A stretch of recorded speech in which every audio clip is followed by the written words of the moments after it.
Columbia there, at least in the end, like we saw Guilderland when this is said and done. And a point that was brought up yesterday that we discussed is Morris Hills from New Jersey is currently your #1 squad out in front. And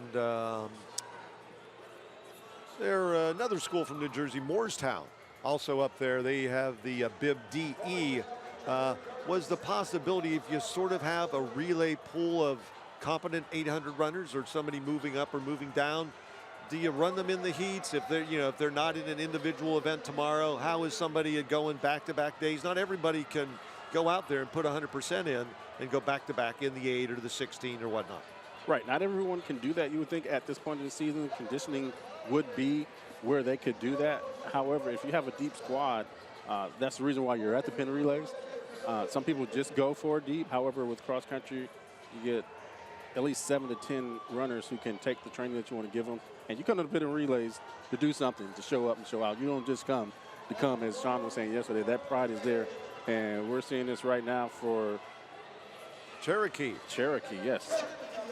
The Garden State of New Jersey is dominating this final heat, event number 304 in the girls 4x800 relay. Cherokee, Moorestown, 1-2, and then Homestead out of Wisconsin, and Morris Hills from New Jersey in the #4 spot. The top 4 teams separated by 1.8 seconds at the exchange. You see that single file running.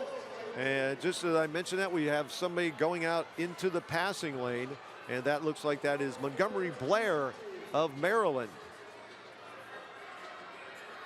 And Phil, I want to bring up a lot of times, Sean, and we brought up yesterday that you want to have a sprinter, someone who can get out with speed. And that's also, that's always a luxury to have. But in 4x8, you don't always have that. Some of these are pure distance runners. However, if you have someone who's patient and smart and doesn't have to get out in that first 200 or 300 meters, but strong enough and in between the ears knows what it takes to matriculate their way up to the front, that's a lot of times just as good as having someone who's blazing fast. And I think some of the characteristics, if I remember right, you brought up yesterday, what you were talking about being lucky, having moxie, here being smart, having some track intelligence. Extremely important, especially at a major meet like this where there's so many teams so close together, not like a dual meet where you're going to win by 15, 20 seconds in the 4x8. Yeah, and through all those characteristics that you just laid out, they're important. But I think the most key, you can be good, you can be fast, but sometimes you just have to be lucky, like you said, count on that when everything else fails. All right, Cherokee again leading after that 2:16.32 leadoff that you saw on screen, but a side-by-side duel now. Homestead out of Wisconsin and Cherokee. Megan Niglio from Cherokee scheduled to be on the stick for the second leg, and Mara Gaskin from Homestead for the squad out of Wisconsin, as Homestead now in the lead.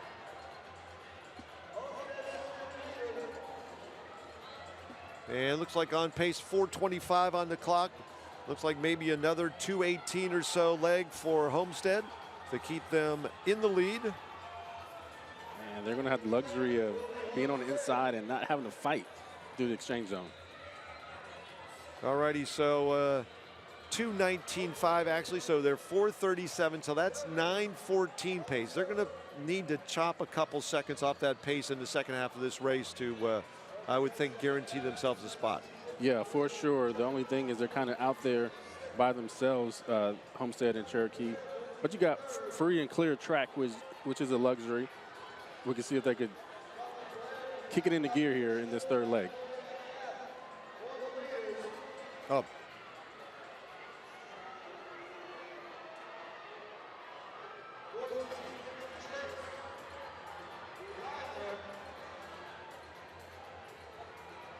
And there's a pass by Cherokee going by Homestead on the turn.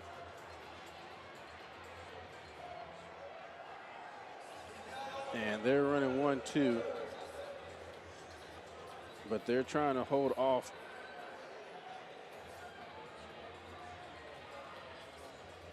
See if I can get that bib number there. That's Montgomery Blair now, chasing down your two leaders, Homestead and Cherokee.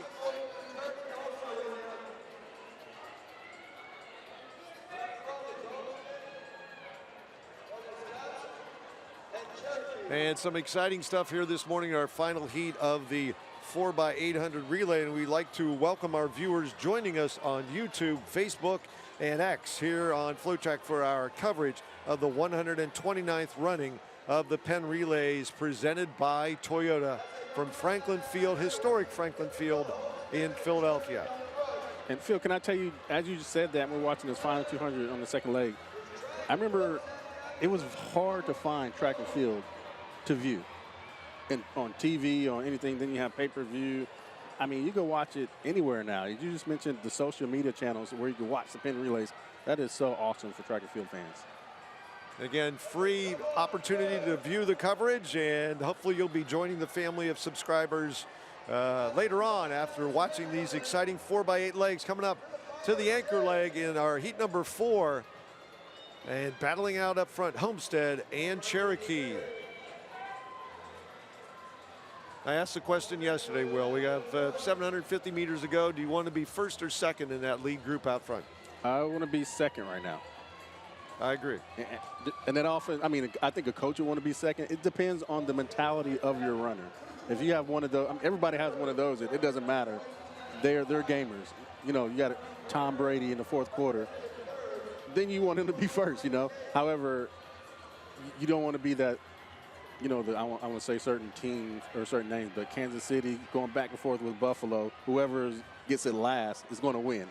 That's kind of where that's what this reminds me of. But I'd rather be in the second position in that case. That's true. And again, you really do sort of try to get in the head of the leader, whether the leader is a front runner or not.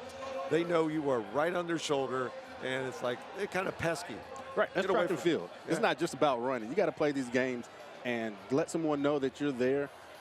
They can't see you. They can only hear you or maybe feel you, but there's a move. That's what track and field is about. There's Cherokee now in the lead. They were in the number 2 spot, the last exchange zone, just down by 0.04 of a second after a 2:18 third leg. So they went 2:16, 2:22, and 2:18. Soriano, Niglio, Recinto, and Meter for Cherokee. And I'm looking at East Meadow. They're coming from way back now. They're moved into 4th and now into 3rd. We'll see if this anchor leg can keep that momentum going into this last lap on the backstretch. All right, in the yellow and blue kit, and they're battling with Montgomery Blair out of Maryland for that number 3 spot, as Cherokee from New Jersey. They've been here before. You will definitely hear their name at the major meets and the national championships. The young ladies from New Jersey working the arms hard, headed toward the finish line at our final section of the high school girls 4x800 meter relay heats, headed toward tomorrow's final at 4:45. East Meadow.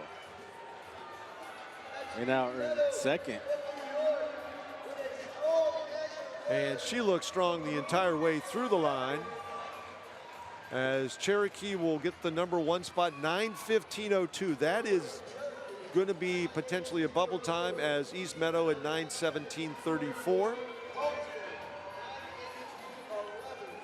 And you mentioned that being a bubble time. We were talking about what position you want to be in. I believe Cherokee coach is like, hey, we're running against the clock here, so you got to go. That's always into play, too. It's not just about positioning. When you're running against the clock, sometimes you just got to do what you got to do. All righty, so the 4x800s are almost in the books. Taking a look at the numbers of the top finishing teams in our final heat to determine those 12 fastest teams running in the championship final. Once again tomorrow, and we mentioned it a number of times yesterday, you want to run twice with the Penn Relays. Yeah, that's what you come down here for. You don't want to be the ones in the hotel, you had your run, and then you're just out enjoying Philadelphia. You really, really want to be the ones coach is talking to, hey, we got to get sleep, we got to get up in the morning. Your group wants to go get some breakfast together. That builds that team chemistry just as much as hanging out does. Having your minds on the same thing, being serious, and then locking in and being able to run again in the finals in front of a bunch of people. And the bunch of people is going to get bunchier and bunchier throughout the day. Wonderful crowd yesterday on a Thursday, as the weather was just picture perfect, and we are already looking at runners with batons in their hands once again. The 4x100 meter relay heats for the girls. Again, a number of events tomorrow of the championship variety, so the opportunity to run once again. There's a lineup in heat number 1.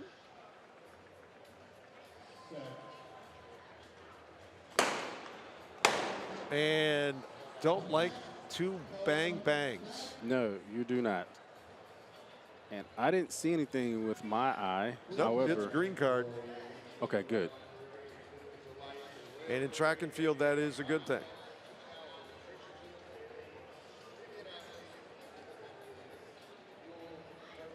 And I believe someone just fell. So when they don't have starting blocks, I mean, that usually helps the starters push off, get maximum power. However, with that, you can kind of lose your balance, as one of the runners did. And we talked about the time advantage of having the blocks and just a sense of security. You know your push-off is there. And here you really have to rely on those 6 or 7 spikes on the bottom of your shoes to get you connected to the surface. And in lane 3, Egg Harbor Township already looking very good against the rail. Yeah, definitely a good start there for lane number 3, and they have the lead right now on the back stretch. So eating up the stagger on a number of teams to their right. Also out in 6, getting the baton second, that is Central Bucks East from Pennsylvania. You see them in the red and black. Egg Harbor coming up on the inside. Pretty even in baton pass between Central Bucks and Egg Harbor. Egg Harbor down in 3 with a slight lead coming off the turn. They're headed to victory. A great shot up the finishing straight at Franklin Field. And what I liked about Central Bucks East is they didn't get the win. However, in the 4x100 relay, you want the baton to get through the exchange zone. And each of their runners got off to a good start. Their marks must have been on point because there wasn't no look back. There wasn't no hesitation. The incoming runner did not run up on the outgoing runner. And that definitely gave them a shot in that race. And it is about continuing to move forward, move the stick forward, and make certain that everybody, that your outgoing runner, it's got to match the incoming runner's speed. Right.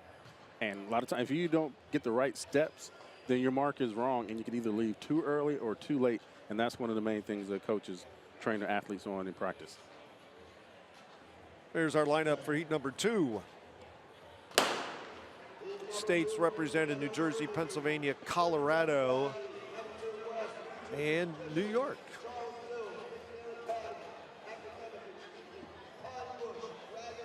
And we're seeing some great first legs by some of these teams, getting them in excellent position at the start of these races so far.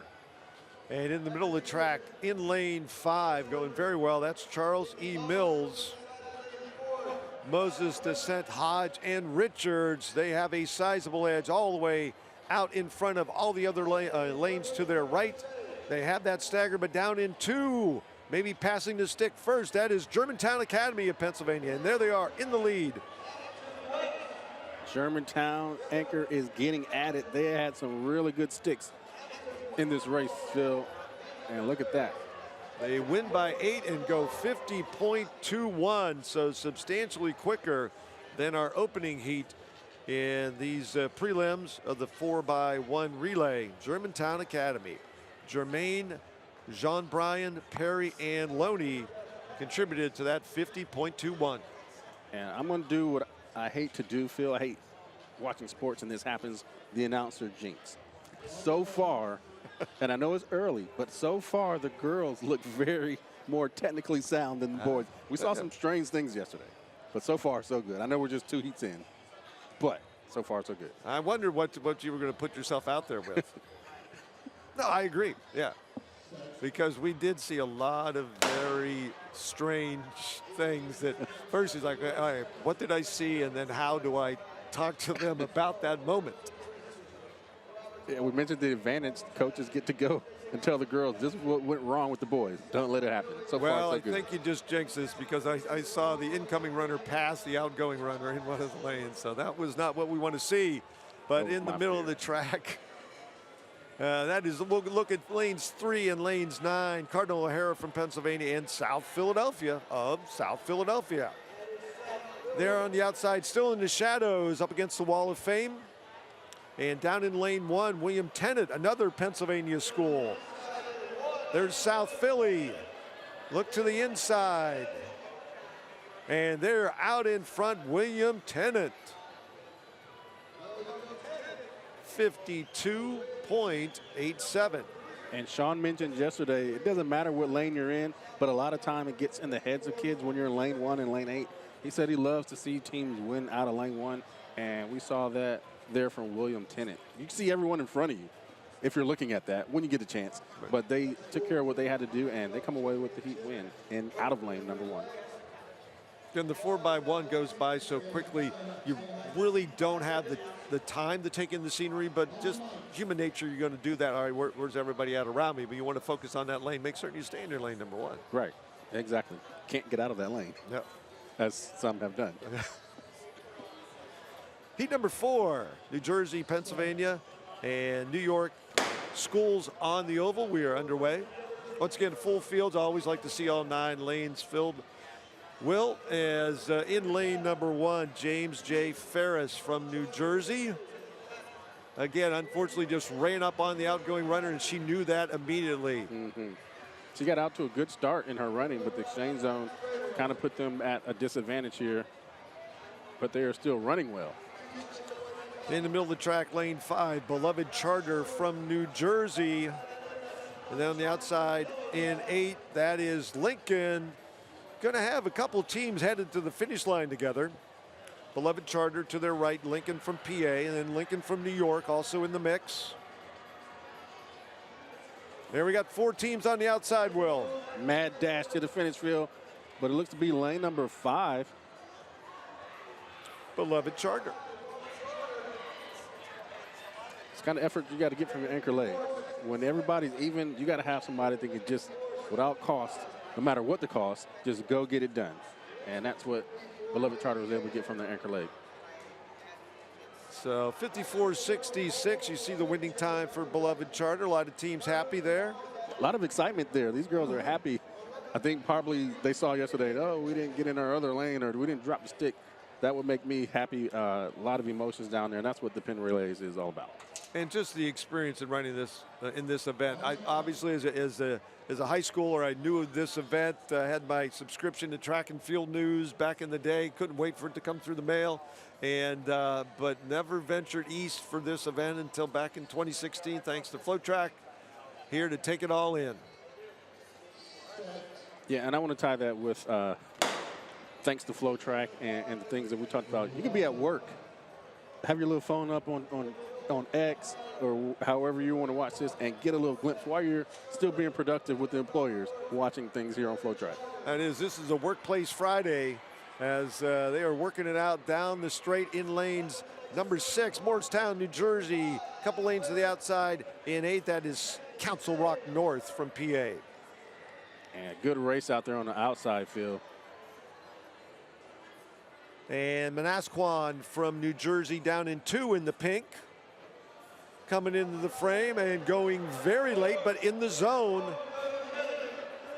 Out in lane 6, our leader, Morristown. That was very close. They had about a meter or 2, I think. Yeah, they took advantage of that entire zone, didn't they? 50.08. And one thing I haven't mentioned, just talking about the exchange zone, the new rule was, I think it's 2 years old now, about the extra 10 meters that you can utilize in like the 4x2 and such like that, where you take into account the fly zone as being part of the exchange zone. How do you feel about that one? That was kind of interesting for coaches to sort of analyze and digest. It is interesting. I'm a firm believer you need that acceleration zone to really get the top end speed. However, if you have a runner who is not as strong and you need to utilize some of that where you can still get the baton, that's good. I think who needs what? If they have that ability to make that decision, then I think that's good for track and field. All right, 9 teams once again on the outside in 8 and 9. Dunbar from Maryland and Linden from New Jersey. Coming out of that battle, Dunbar out in 8 in the yellow and black. But we'll take a look back to right against the rail in lane 4. Plainfield from New Jersey looks pretty good. And next to them, Deptford, also from the Garden State. And did I miss Eastern York in lane 1? They're going to come in the frame here pretty soon. There they are. They got the stick. Well, actually, that's lane 2. Yeah, that's lane 2. Central York. We missed them, Eastern but and you Central. can't miss them now. No, they are way out in front. Are we going to see a time in the 40s? Ooh, so close. Yeah, just barely missing out on the 49 there is Central York. So that is the number 2 time thus far. We are very early in the prelims. If you like the 4x1, you're in the right place. Settle in on your smartphone, laptop, or big screen. And again, joining us once again on the free social opportunities, day number 2 at the Penn Relays, as 50:08 for Morristown is the top time, and Central York and Germantown Academy sharing the number 2 spot right now at 50.21. Yesterday was amazing. Today is just as awesome. You get your 4x8 fix in 1 or 2 good heats, but no, that you get a third, you get dessert with another heat, and then you get the cherry on top with another heat, and you get the same thing here in the 4x1s, just action on action, heat after heat. And I'm going to say it again, still far less chaos so far in the girls 4x1s. And it's not even 10 o'clock, so we're not even an hour into it. And I know I have told you, well, if I haven't told you, you probably heard, I love the 800 meters. So starting it with the 4x8, hey, I'm smiling. Hey, we're 2 brothers of the same event. It is an amazing event, and the 4x8 is 4 times as good. All right, heat number 7, a little bit of a pause, which is not the norm here at the Penn Relays. The meet management does such an absolutely fabulous job. And our starter, I don't know him by name, but I know him by his stature. He is the gentleman who keeps things on schedule at Boston University indoor meets up there that I've been privileged to cover for Flo over the past handful of years. Makes no bones about it. He is the man running the show. And a good hot start there in lane number 3 as we get to the exchange zone. And a good baton pass. It's Abraham Clark. And it was crisp with the downswing of that baton from the incoming runner. And this is a beautiful backstretch field. A lot of close teams. You don't see a lot of stagger made up from some of those teams until now, when that baton moves fast there for Abraham Clark. And I didn't like how she was painting that line, that inside lane line in 3. But yes, Abraham Clark, Capers, Brooks, Falome, and Meerville, they are in charge by about 3 meters. Team out in 6. Perkiomen Valley from PA making it close. And at the line, maybe a meter between Abraham Clark, the winner, and Perkiomen Valley in the number 2 spot. Yeah, that was a close one there. You were talking about the starter. One of the few but big problems in track and field when it comes to getting it seen is how the meet moves along. Expeditious has not been one word associated with watching track and field, whether you're watching it on TV, on your tablet, or whatever, like on our Flo platforms or in the stands. It could be a long, drawn-out day, and officials like this, this thing is moving. Mm. And again, I mean, we are following a time schedule, so they have sat down and meticulously said, okay, we have X number of teams, we're going to need X number of heats. The races, barring any calamity, which obviously, you know, you don't want to account for that, but you have to keep that in the back of your mind. How can we make up these minutes later if we have an athlete go down and needs assistance? So, but yeah, again, at Penn, you look at the schedule, if you get one of the programs, everything is mapped out to the minute. Track and field schedules, I don't think there's a such thing. Some wise person, and it came from track and field, created the terms rolling schedule because of that. Bishop Laughlin out in lane 8 with a very comfortable margin. We'll see if they can hold it together in the final 2 legs. Bass, White, Smith, and Olusanya. And look at that, Will. They probably have about 10 meters, if not more, yeah, on the outside, and they are rolling away from this field. Bishop Laughlin from New York, the top time 50:08 will be, they be close to that. They are close, they're in the 50s, and that's going to bring them into the top 5 thus far. Their 50.79 performance. Bishop Laughlin, good running there from start to finish. The anchor leg really didn't have much to do, just find her way to the finish line thanks to her first 3 partners. And they won that one by almost, as you can see, 2.3 seconds. And that is a country mile in the 4x1. That it is.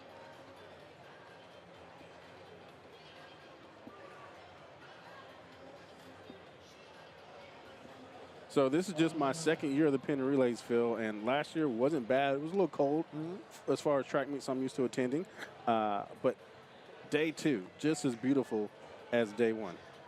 That's right. And the next time they have the current conditions on one of the message boards, we'll pass that along. But we started at 63, 64. The humidity a little higher, and you're more in your comfort zone with that. I'll wait till the dog days of August to deal with that, so hopefully. All right, let's take a look down the back straightaway. Here they come. This is heat number 9 of the girls 4x1 relay. The first grouping in lane 5, Hasbrook Heights from New Jersey. On the outside in 9, that's Jackson Liberty, also from the Garden State.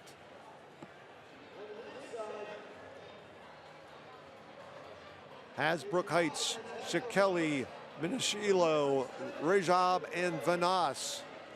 Scheduled to be on the baton. They're coming home, but in lane 2, Baltimore Tech from Maryland's going to make it close. Hasbrook Heights, that is great form from their anchor leg, and we saw their second leg pretty much crushed that track back there, put them in an excellent spot, and legs 3 and 4 just carried it out to the end. 50.61. Moving up into the number 5 spot overall thus far, but we are not even a quarter of our way through these 4x1 heats for the girls. Following the schedule, the boys ran their prelims yesterday. We'll see the finals later on today, the championship finals. The girls will be back hopefully tomorrow. Some of these teams for the championships of these prelims today in the 4x8, 4x1, and later on 4x4 relays. And that was a fairly long hold. And that's another thing about being an athlete at a track meet, especially a sprinter. The let's say different characteristics or mechanics of a starter. Whether someone likes to hold long, they likes to see, okay, when I see everybody still, I'm going to count in my head 1,001 and then fire the gun. Different mechanics. Yeah, that's why you want to teach your kids to react instead of try to predict the gun and the starter, because they're human. They like to stay on the same cadence, but that doesn't always happen. Strathaven out on the outside in lane 9, adjusting that baton midway through the third leg. A nice safe pass, giving a big scream. Let's go, anchor. Let's bring this one home. Strathaven on the outside in 3. That is Fairmont, or excuse me, 4. That is Columbia from New York. They're going to be the winner by the narrowest, or are they? Good, nice. I might have spoken too soon. Oh, Strathaven, I did. 52.60. Columbia 52.64. And it was that final lean, I think, on the outside from the young lady from Strathaven. Yeah, they helped you get it right, Phil. Columbia tried to make a liar out of you, and they almost did. So Bachar, Conway, Klein, and Grossman. Strathaven 52.60. And I went home last night and I was thinking about what I saw throughout the day. If I was to explain track and field or the 4x1 to people based on what I saw yesterday, I would have certain things, this. And I think after yesterday, the number one thing was teams must stay in their assigned lanes. We don't have that problem. We may have seen it once so far today, but I think the girls know what they're supposed to do. Very smooth.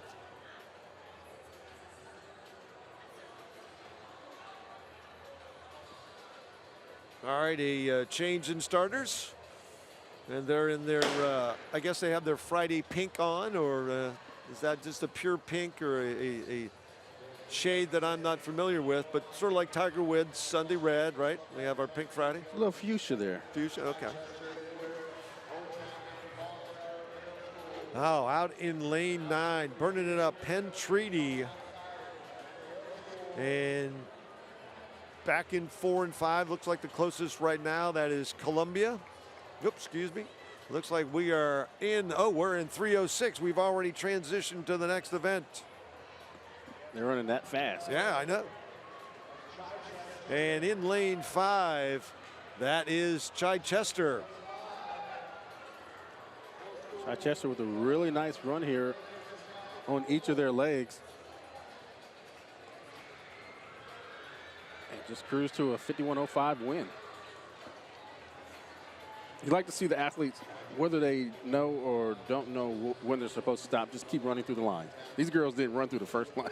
They ran through and passed the second one, which is good training from their coaches or just good instincts. Yes. Through the line, through the finish, words that we have spoken, I am certain, many times, and heard spoken to us possibly many times. Right. Yeah, I can remember my high school coach. You don't run to the finish line, you run through the finish line. These girls ran through every line they could.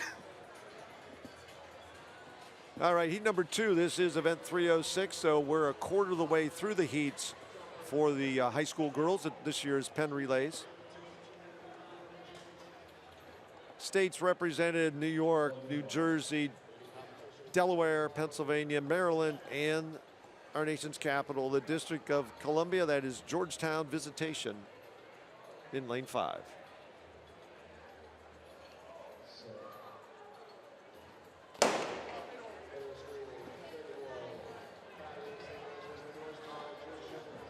And without blocks, it's kind of hard for the first legs to get the explosion they're used to doing, but very good job so far today. And that's Forest Park from Maryland, Henderson, Stokes, England, and Fitzgerald out in lane 8 in the green and black. And something we haven't seen yet, somebody going down in a starter's position to head off that third leg for Forest Park. Right, yeah. Maybe Penn Relays should probably switch the boys and girls, put the girls on day 1 as an example, and let the boys learn from that. Coming off this turn, a good race here, Phil. Yeah, it's Forest Park on the outside, but in 4 and 5, North Star and Georgetown Visitation. I mentioned from DC, it will be Forest Park.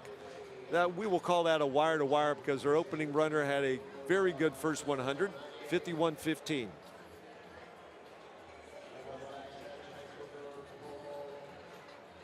Georgetown Visitation, interesting name.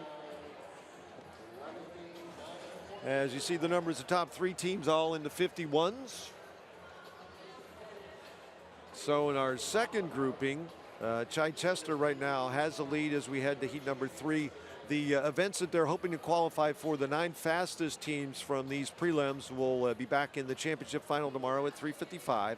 The next 9 international teams and 9 U.S. teams and 9 Northeast teams will be running prior to those, actually after that 4x1 championship final in their respective finals. So 4 opportunities to have that second run, Will, that we've talked about. Yeah, you want to get as much action on this track as you can when you come to the Penn Relays. You get that experience one time through all the warm-up and corralling, and it just makes you want to get it another time. If you get 4 opportunities, that's amazing. Good pass out in lane 9, Frederick Douglass from Maryland. And back along the rail in lane 4, moving very well, Howard Tech from Delaware. Frederick Douglass had a problem getting that baton on that second exchange, and they are in trouble right now at the top of this curve.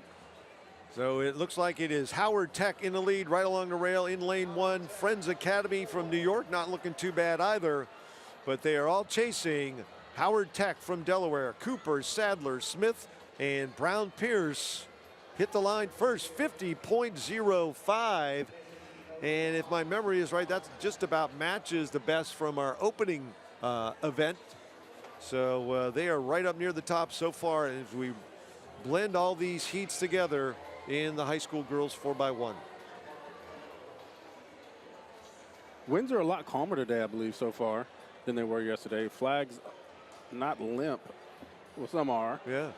But a good little nice breeze, not as strong as it was yesterday, which they kind of swirled. There were tailwinds in some positions, and then later on they were headwinds. So pretty much of a calm day here for the girls.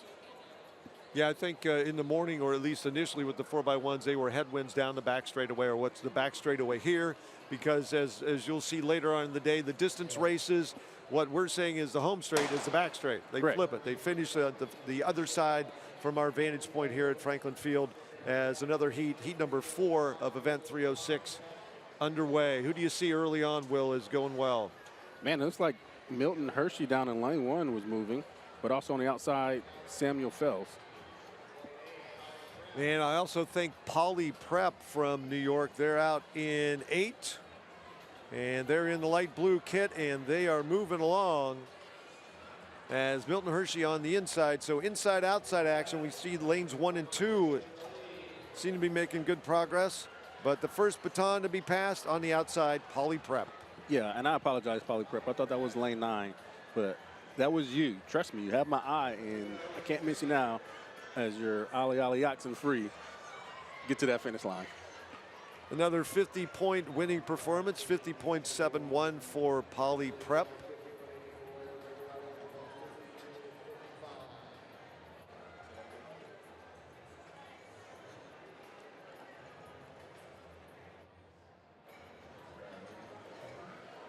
So 50.71 for Poly Prep, wins by over a second over Cocalico, one of the teams here in Eastern Pennsylvania, looking to make their way to the state final in the Keystone State 4 weeks from this weekend at the Shippensburg University of Pennsylvania. So we've talked about the high school seasons. The Jamaican regular season is already passed. Texas, I think you said 10 days, right, from yesterday, I believe, right? Yeah, next Thursday, Friday, and Saturday. All right, down at the University of Texas in Austin, as a facility that's been the national championships in high school, well, definitely in college, excuse me. I don't know if they've had high school championships, as we're looking at Team 7. Reading from Pennsylvania, battle in 6, 7, and 8. Late in the zone from lane 8, that is Spence School from New York. So these teams, some of them, if we have some Ohio teams, they don't go till the second weekend in June, as the battle side by side coming off the turn with the win. That is St. George's from Delaware. Awesome anchor leg there from St. George's, because they were right there neck and neck with, I believe that was Reading, until she got stick in. She was very decisive on her leg. 50.43.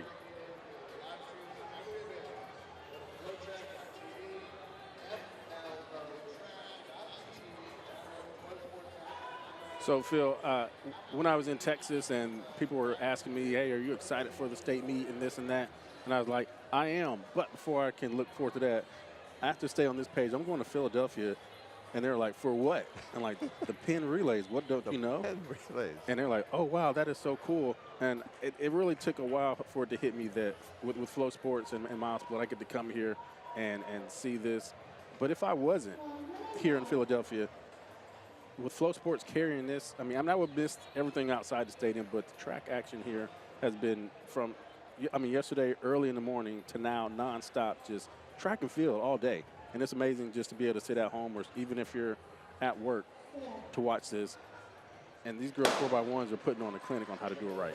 That's right. And a very busy weekend, the final weekend in April across the country. Some other major relay competitions elsewhere in the Middle West, as heat number 6. But the granddaddy of them all, this is the Super Bowl, the Daytona 500, and all that wrapped into one, in my opinion. Completely agree. Lane 3, CMIT Academy from Maryland. CMIT looking really good on this third leg. That was a fantastic second leg they got, and a pretty good exchange. And full extension there from the incoming and outgoing runner here for CMIT. Do they have the speed to close it out and finish in the 40s? We will soon find out. CMIT Academy to the line. Ooh, just missed. Just 50 narrowly. point. I thought we had a 49er there. 50.42 for those young ladies from CMIT Academy.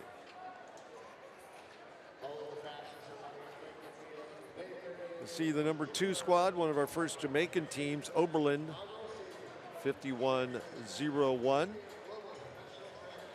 And we haven't mentioned, again, the abundance of incredible times coming from the Jamaican squads. Headed into the Penn Relays in 2025, Heidel, 2-time defending champion, 44.52. Edwin Allen, 44.62. They went head-to-head at the Jamaican championships. 3 other squads, 2 Jamaican, 1 being Bullis, also under 45 seconds in the girls 4x1 relay. That's nice. It's nice. That's all you got to say. That's incredible. Usually, I would have been like, wow, that's fantastic. However, in Texas, we got like 4 teams that have run 44s, and one has even run 43 seconds. The only American high school team to run under 44 in Lancaster. But this is like steroids. That on steroids here with all those teams you mentioned. Now I know you mentioned, I think yesterday you said 33 boys teams had run under 41. Correct. What's your sort of your cutoff, and how many have done it in Texas under, whether it's 46, 40? That would sound like to me a good line of demarcation. Is we take in heat number 7 down the back straight, out in 9. That is Scarsdale from New York, and in the middle of the track in lane 5, Spotswood from New Jersey, as Will does some more research on the 4x1 out of the great state of Texas. Scarsdale, Gibney, Nicasio, Sanacondro, and Patel up against the wall of fame, but in lane 1 on the inside, Oakdale. Lane 1, they're making Sean proud right now. And it looks like had some great stick exchanges. They come through just about 52 seconds, 51.99. So that cutoff that you asked me about, Phil, 13 teams in Texas have run under 46 seconds.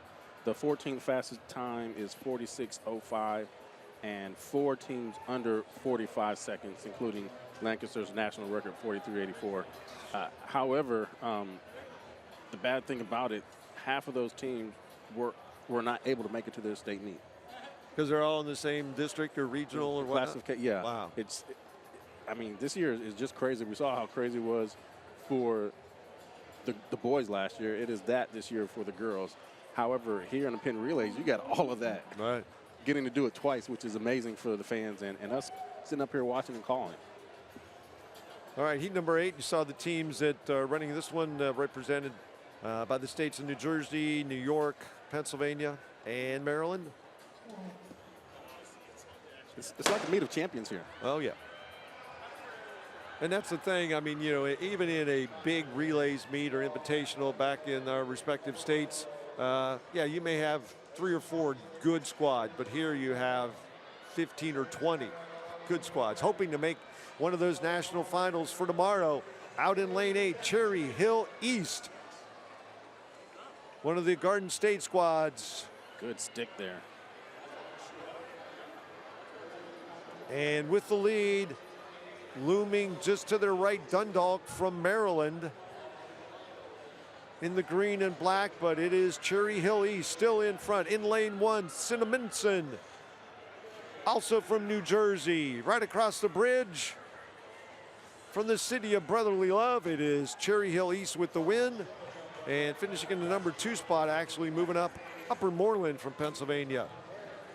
Cherry Hill East had really good exchanges. The passes from 2nd to 3rd and 3rd to 4th legs were really impressive there. Now, off your point, what you said, Will, about some of the squads not qualifying for the Texas State Final, I remember back in the day, and it still goes this way, being just the odd man or team out in a particular district where you may have had the 6 fastest milers, my scenario in the state were in that same district, and only 4 made it. One thing that Pennsylvania does, the PIAA, I'll give them kudos for this, they also have a time standard. So in addition to the auto qualifiers, everybody gets those big Q. If you hit that time at your district meet, you get a ticket to Shippensburg. Yeah, and I'm originally from Illinois, and we had that same scenario, which was amazing. However, Texas, there are no prelims at the state meet. It's boom, like do or die. I wondered. Oh, wow. Yeah. And it's still a 3-day meet because you have 6 divisions, right? Yeah, we do. Absolutely. And, only 9 are going, but only 3 teams get awards at the state meet. So we had last year boys run 39 seconds and did not get an award at the state meet. Everybody has a budget, I guess, right? All right. On the outside in lane 9, Hereford from Maryland. This is going to be a pretty tight final 100, I believe. Well, looking on the outside in 6, 7, 8, 9, Abington Friends, Mount Pleasant, Brick Township. And then we go to lane 4. That is Atlantic County Tech from Jersey. 5 teams right there, Phil, coming off that turn together. It's like lane 4, Atlantic County Tech. They get it, and they're another team in the 50-point range, 50.92. The McIntosh sisters and Janiyah Gale and Brianna Growalt. So we had mentioned or discussed before when I talked about the one team that had 2 pairs of sisters. You know, you talked about knowing the other person very well. If you have a beef with your sister, that might not be a good thing if you have to pass the stick. I'm going to make her run an extra 5 meters. I'm going to give her the baton quick in the zone, early, boom, take it. Yeah, well, then you might have a conversation at home with mom or dad based on whatever happened at the Penn Relays. That's a weird conversation. All right. But, yeah, I mean, you're a team when you get here despite whether you like each other or not. All right. At home. Heat number 10.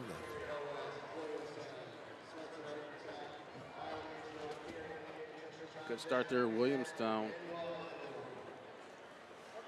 Lansdowne looks good too out in lane 8. And Emmanuel High School on the outside in 9. But it is Lansdowne from Virginia. And then back in lane 5, Highland Regional from New Jersey.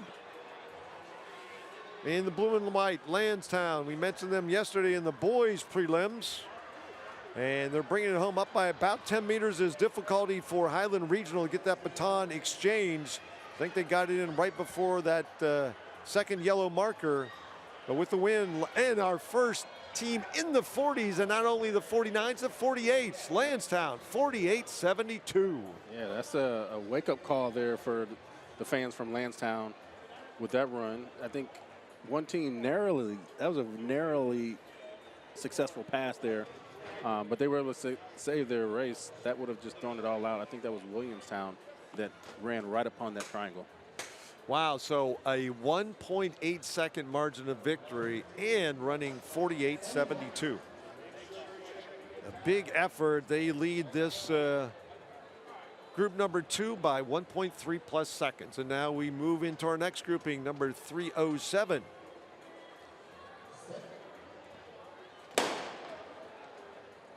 And we are underway. The 9 teams on the track as Paint Branch in 2 is smoking that first 100, but ran up upon the outgoing runner. Not the best exchange in 2, Will. No, not the best, and they're going to have to dig out of this hole. However, that team in the white top and the white shorts, not the great exchange there, but they are clearly in the lead here at the point. They have speed. That is Paint Branch in lane 2.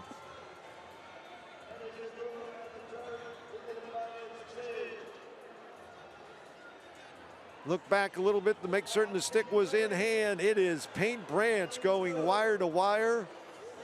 They will work on the exchange zones later, but their speed is there. Another team in the 40s, 49.31 for Paint Branch. Yeah, kind of a sprint medley or 4x4 handoff there. Nevertheless, it was smooth, and they didn't lose a lot of time, and they have a sub-50 time. I think this is the second one today. Absolutely, and they win that one by 1.6 seconds. Paint Branch from Maryland. There's nothing wrong with making sure you got it, especially when you have a lead like that. You don't want to mess it up. So I commend her on wanting to assure that she got that stick. And let Coach fix it later.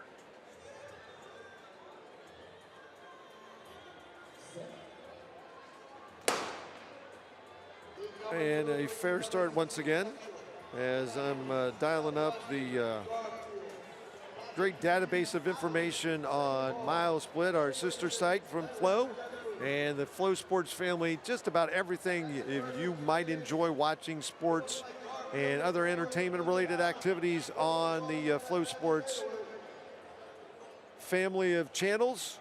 Out in lane 7, St. Paul's from Maryland.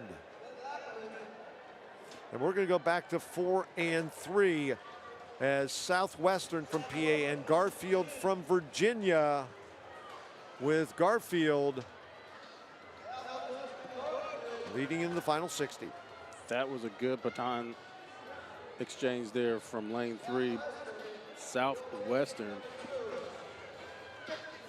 Southwestern 50.43, Garfield 50.95. So the again, the U.S. lead, you mentioned that national record 43.84, and the 1 through 3, the Texas schools, Lancaster, Humboldt, Atascocita, is that right? Atascocita. All right. And then Shadow Creek Bullis School in 4th. And we're scheduled to see them here today. They've run that 44.95. And the next non-Texas school, Rosemary Academy out of California at 45.21. It takes a 45.39 to be in the top 10 in the U.S. headed into this last weekend in April. Wow. And unfortunately, I haven't checked in on the status, but Lancaster, one of the legs on their 4x1 relay pulled up at the regional qualifier in the 400. So I'm not sure if she's healthy enough. We're looking for them to drop their national record at the state meet next week. However, they do have a luxury. I was going to say a pool of yeah. I don't know if national record level, however. All right. But maybe get them one of the 3 awards, hopefully. Yeah, they should do that. All right. On the outside, really smoking this field in lane number 9. That is Jackson Reed from the District of Columbia. You're going to see just how big of a lead they have. Nice high target there. You want perfect exchanges if you can get them. However, when you got speed, that can make up for a lot of things. And Jackson Reed doesn't look like they're deficient of speed at the moment. And we get another team in the 48s. Jackson Reed, 48.60. Very nice. He took over the lead here in this grouping of 4x1s. That is the 3rd team under 50 seconds, Will. Yeah, impressive run there by Jackson Reed, almost from start to finish. I was wondering if they started on their own just because they were so far ahead. But no, there were other teams in that race. Just Jackson Reed was on top of things here this morning.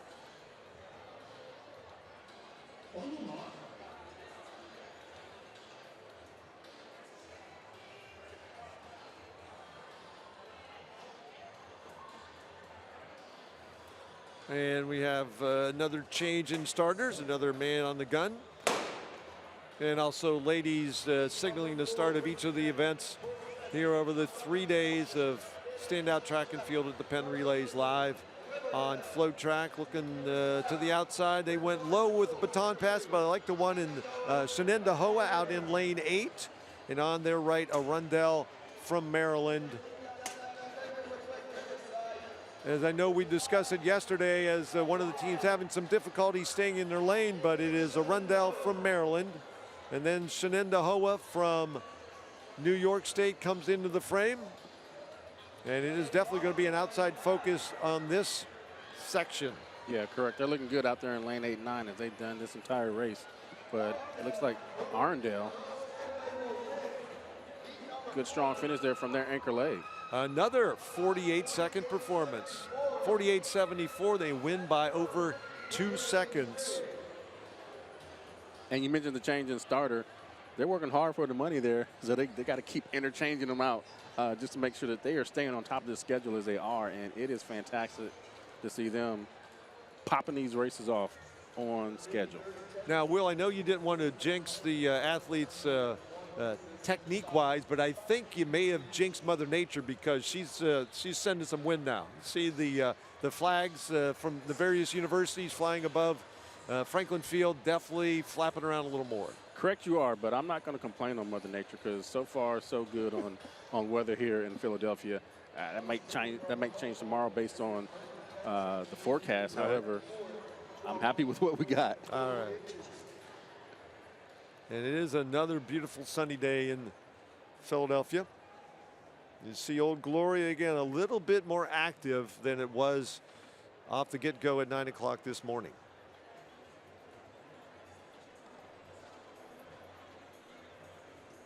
Yeah, and as a resident in the great state of Texas, you just come to live with whatever you get as far as a windy day. You just got to live with it and pray that you get one with less wind for some legal marks. However, you got to roll with the punches. Now, do many of the big meets down there have the luxury of flipping the direction of the straightaway races? You know, having basically 2 FAT systems to. Yes, with the big timers we do, and I've seen a lot of remarks on social media where people have never seen that. But- However, in Texas, as I mentioned yesterday, the emphasis on athletics is big. So the facilities are equipped. Right. The only thing that we do not have in luxury are meets that use anemometers or wind gauges, just because it costs. It's an extra cost. All right, out in lane 8 right now, Southern from Maryland. Pass the baton. They got it in the zone, but a little quicker over the first 2 legs. Episcopal from Virginia, as we see the action on the outside. Looking to the inside. Do we see any teams running well? It is in lane 4. Barnegat from New Jersey. And down in 1 is Roland Park from Maryland. Pretty tight bunch through this heat in 51:09. Again, not the fastest heat that we have seen, but the top 3 teams within 5,500s. Yeah, really good anchor there from Episcopal, as Glen Rock and Barnegat seemed like they were right there with them in the exchange zone, but Erica Lake just pulled away from them really pretty easy there.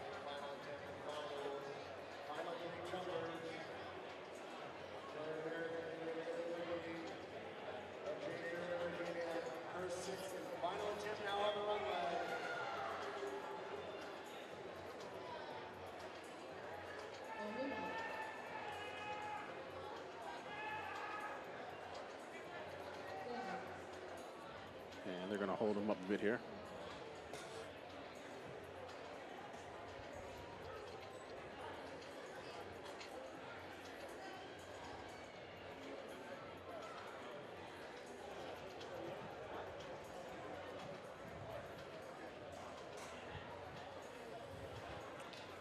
Again, a slight pause. We get a change in starters. Yeah, and in the pause, Phil, I did want to add to the comments that I made earlier. In Texas, we don't run a lot of dual or tri meets. They're big invitationals, Right. so the best teams come. That's why they like to switch to track, and they're held at big facilities and with the timers that can do what they need to do. So that's why you see a lot of that Gotcha. running with the wind down there. And I will inform those who do not know, in the southwestern corner of Pennsylvania, they do run a lot of dual meets. Dual meets are very important because they have their team championships at the district level is not decided by 10-8, 6, 4, 2, 1 like you would at a normal invite. It's a head-to-head dual type format. They had semifinals and finals in District 7. I'm not a fan of that, but it's been around for a while, and it might be hard to take that away. And speaking of takeaways, in lane 3, St. Francis Academy from Maryland, but that is on the outside, the ladies from Penwood here in Pennsylvania. And not a very good exchange zone there, but they successfully get the pass. But because of that, they're in trouble here from those inside lanes. All right, so that's Audubon and St. Francis Academy. Audubon from New Jersey is going to finish second to St. Francis Academy with their 50.64 second run. St. Francis and Audubon ran the exchange zone very superior there to East Brunswick, coming away with first and second. As we take a look at the final numbers in heat number 6 in this third grouping of the 4x1 relay. For our viewers watching on YouTube, Facebook, and X, we'd like to thank you for joining us. Be sure to visit FloTrack.com for more Penn Relays coverage, including our upcoming outdoor track season, as well as our coverage of the Wanda Diamond League during the summer of 2025.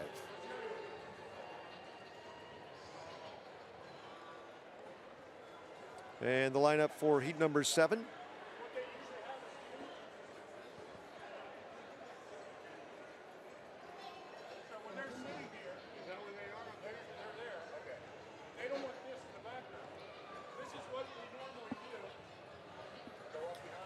And lots of activity underneath the second level here in our broadcast perch. Phil Grove and Will Grundy. Happy to be here on a wonderful Friday developing at Franklin Field, the 129th running of the Penn Relays live on FloTrack. It is the 4x1 on the track dominating things. We had the 4x8 to get things started, and that archive videos available at the conclusion of this event, so lots of track to watch. If you missed it, you'll get a chance to see it again. And out in lane 8, Imhotep Charter from PA. We've seen 3 teams under 50 so far. Make that 4, excuse me, under 50 so far, Will. What type of speed are we carrying on the inside from Central Buck South? Yeah, Imhotep Charter looked good in the early going, but they have a lot of company there in lanes 1, 2, and 3. Wow, that is Wyomissing area charging through the middle, splitting the difference between Central Buck South and HHS West. 50.28 for Wyomissing area, Central Buck South CBS at 50.75. Yeah, Wyomissing, maybe not the greatest start in the first half of that relay, but they handled what they needed to do, and their third runner had nerves of steel. She came on hard in the anchor leg. And that battle inside as Wyomissing area charged through and picked up the win by just about a half a second. Some of the crowd is going to get bigger. It's going to get noisier as we go through the day, with some of our friends wearing